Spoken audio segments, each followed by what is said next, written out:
trazendo um pouco de pimenta, Felipe, para a nossa discussão, a gente tem uma sociedade que diminui, desvaloriza o papel do pai aqui enquanto masculino. Então, nós estamos vendo a moda da mãe solo, que é exaltada pela cultura, e a figura paterna colocada de lado. Qual que é o papel? Existe um papel relevante do pai aqui no sentido masculino na formação de meninos e meninas na sua infância? Enéas, você trocou um ponto aqui que a gente tem que voltar um pouco na história. Nós vivemos hoje numa época extremamente efeminada.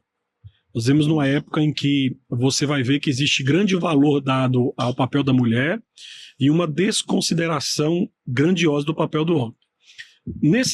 Nesse problema, eu acredito que, em parte, os homens têm culpa e outra parte das mulheres. Vamos pegar aqui na parte dos homens. Vamos lembrar que até a Revolução Industrial, o papel do homem era preponderante na formação dos filhos. Tanto é que você vai ver que até a Revolução Industrial, boa parte do material que era escrito para a educação de filhos era voltado para o pai, não para a mãe. Então, lembre-se que até a Revolução Industrial, o trabalho do pai era dentro de casa. Nós tínhamos uma cultura de sobrevivência e subsistência que era agrícola. Então, o pai, ele comandava toda a dinâmica dentro de casa, ou seja, ele era ativamente envolvido na educação e formação dos filhos.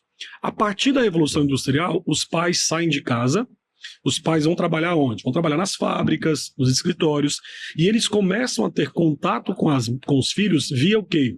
Mediada pela mãe. Então, o pai começa a ter contato com a educação dos filhos a partir do quê? A partir do que a mãe passa para o pai. Então, basicamente, é o que nós conhecemos hoje. Então, boa parte dos pais hoje, eles acreditam que o seu contato e responsabilidade para com os filhos é por meio do quê? Provisão. Se eu estou provendo, eu estou sendo um bom pai. Biblicamente, não é esse o papel. E nós vamos ver que nós acabamos, como homens, deixando de nos envolver na criação dos nossos filhos. Nós fizemos com isso o quê? O movimento de mostrar para a sociedade que na criação e formação dos filhos, a mulher tem um papel mais importante do que os homens. Exemplo claro disso, vá no departamento infantil de qualquer igreja, que você vai ver o quê? 90% das mulheres dando aula para criança, e homem não está ali. E por que homem não está? Porque o homem criou-se um mito de que homem não sabe dar aula para criança, não sabe educar a criança. Isso é um papel extremamente equivocado, biblicamente falando, e que nós contribuímos culturalmente para isso. Você pega Deuteronômio capítulo 6, a ordem dirigida para o pai.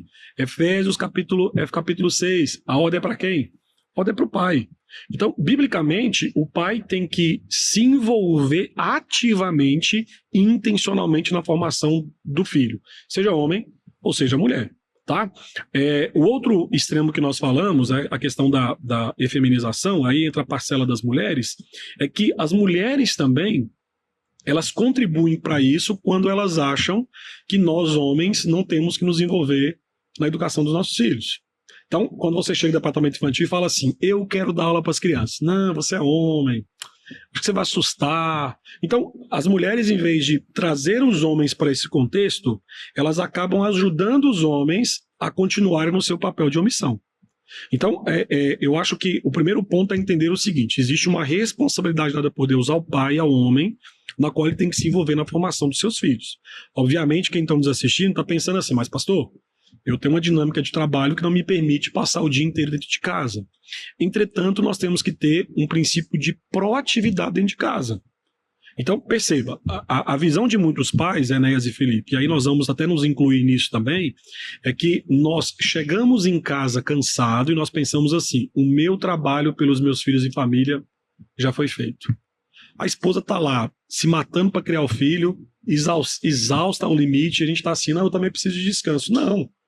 Você, pai, você tem que se envolver no trabalho lá dentro. Então, assim, existe uma proatividade de você, estando dentro de casa, você ter a intencionalidade de se envolver na formação dos seus filhos. E, logicamente, que pensando na formação de meninas e meninos, vamos pensar aqui até mais além, né?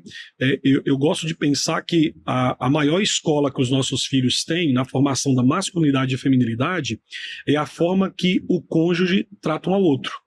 Então, por exemplo, se eu trato a minha esposa bem, trato ela com amor, com respeito, participo das atividades em casa, né? Sou um marido ativo, participante, sou um pai que tem intencionalidade de me envolver com os filhos. Se eu tenho uma filha, ela vai olhar o seguinte: esse é o tipo de homem que eu quero do meu lado. Se eu tenho um filho, ele vai olhar o seguinte: é assim que eu preciso tratar uma mulher.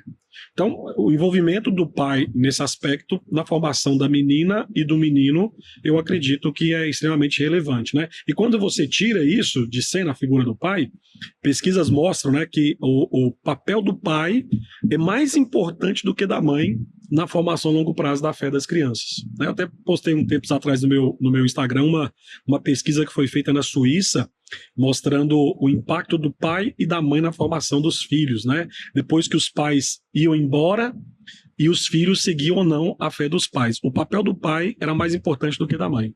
O papel do pai tinha mais peso na continuação dentro da família daquela aliança estabelecida, e aí era independente se fosse cristã, católica, espírita ou outro tipo de fé. O papel do pai era preponderante na continuação dentro da linhagem daquela crença, daquela fé.